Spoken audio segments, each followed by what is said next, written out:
It's one small step for man, one giant leap for mankind.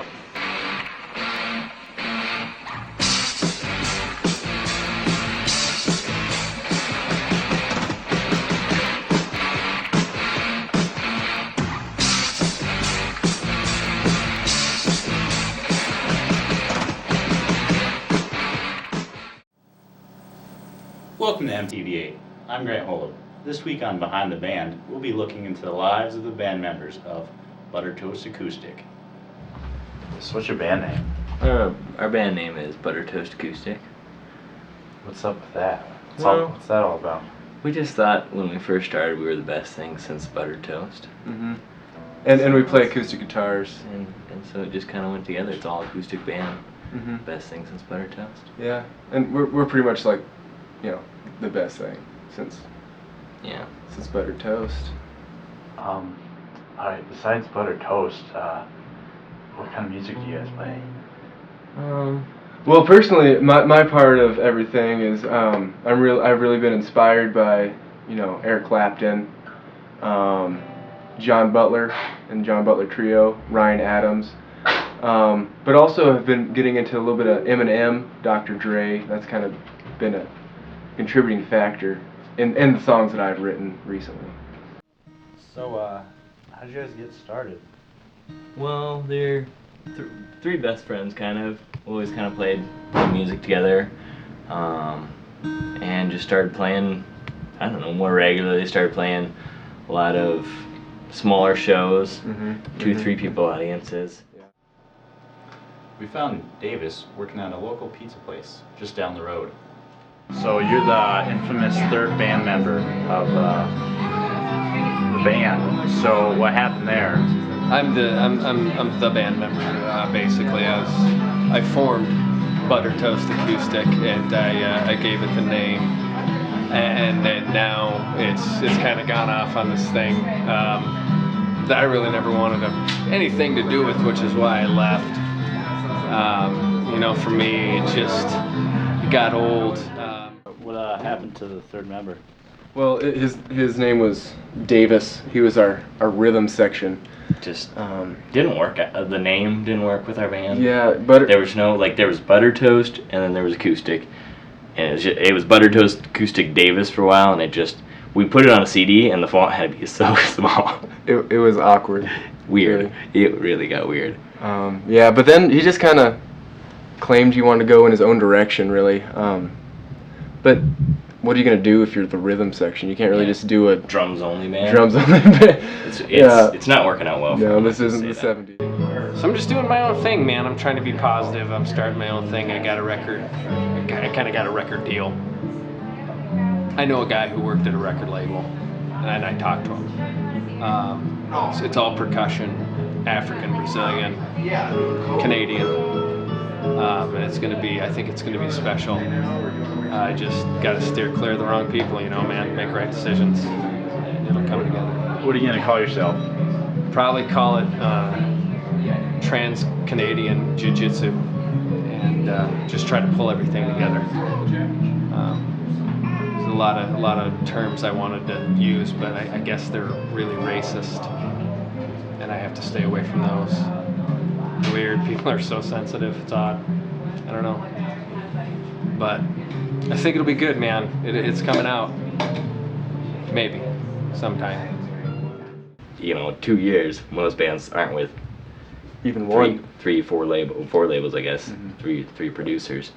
But I think it's been good for our artistic output. Gotten fired, mostly. Fired in an restraining order. Yeah. Weird situation there. Yeah, we're not allowed in Flanagan's anymore. Evidently, just because you're singing "I want to take off all my clothes" does not mean that I can take off all my clothes. Legally. I thought that legally, since I was stating it ahead of time, that the people who didn't want to see that could avert their eyes, but...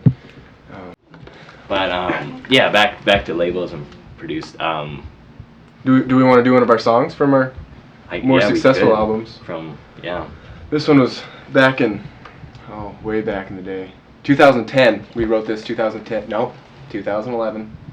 January 2011. Yeah, it was. Or was it 10?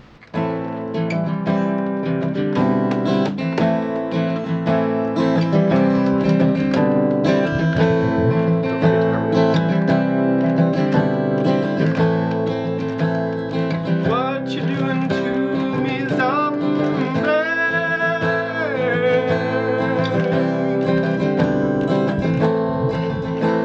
You told me wear condoms someday.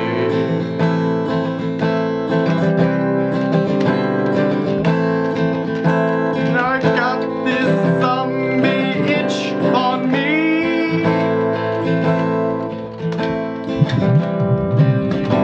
It's true.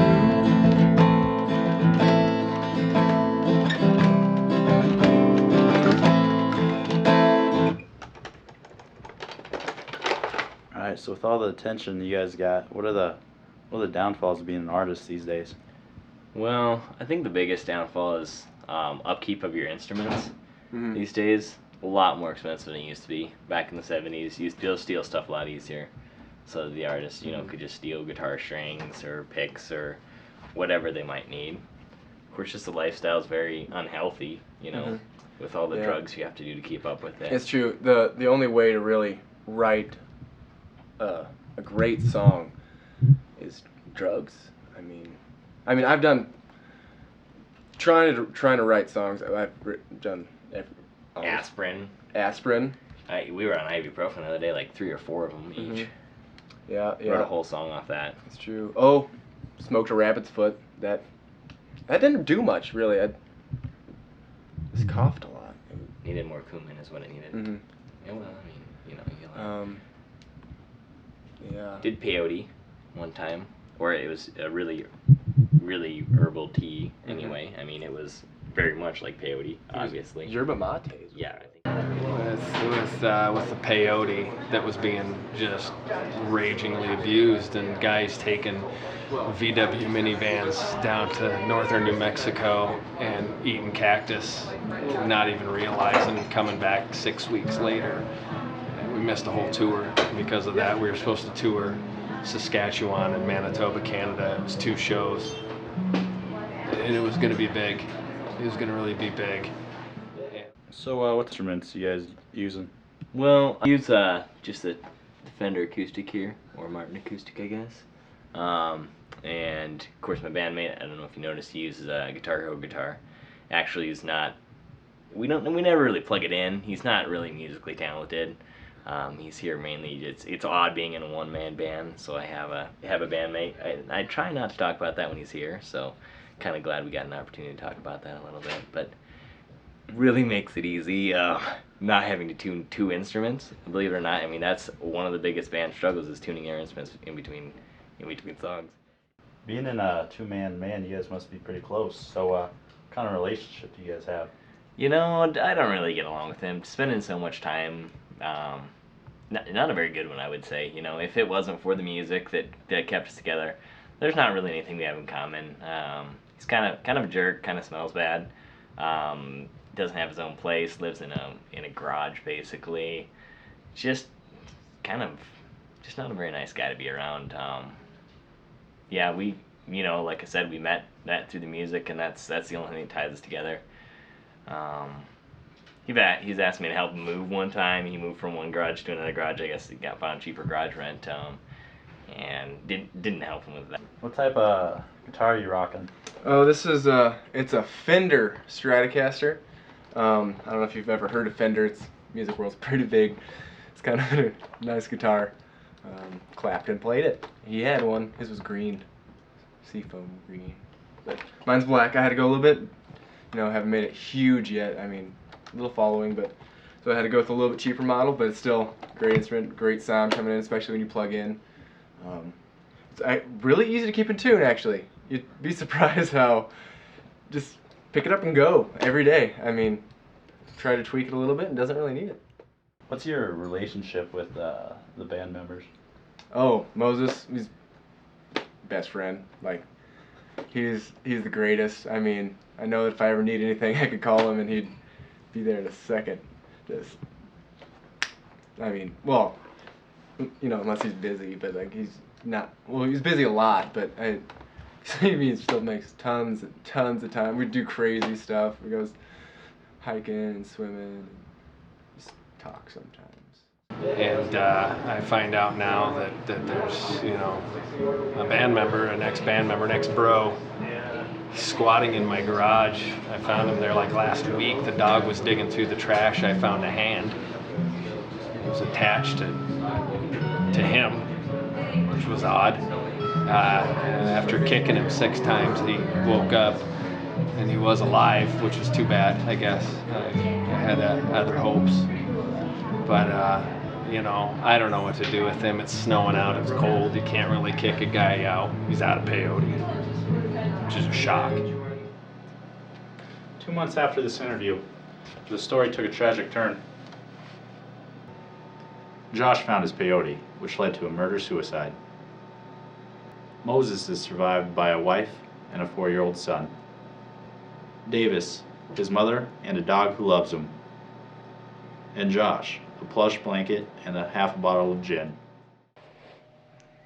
Thank you for joining us on Behind the Band. Next week we answer the age-old question, who really did let those dogs out? MTV8 is in no way affiliated with MTV, MTV2, MTV Classic, MTV Beats, MTV Hispanic, MTV Fusion, MTV Asian, and MTV Canada. Who let the dogs out? Who let the dogs out? Who let the dogs out? Who let the dogs out? While the party was nice, the party was pumping. Hey, yeah, yeah, yo. And everybody having a ball.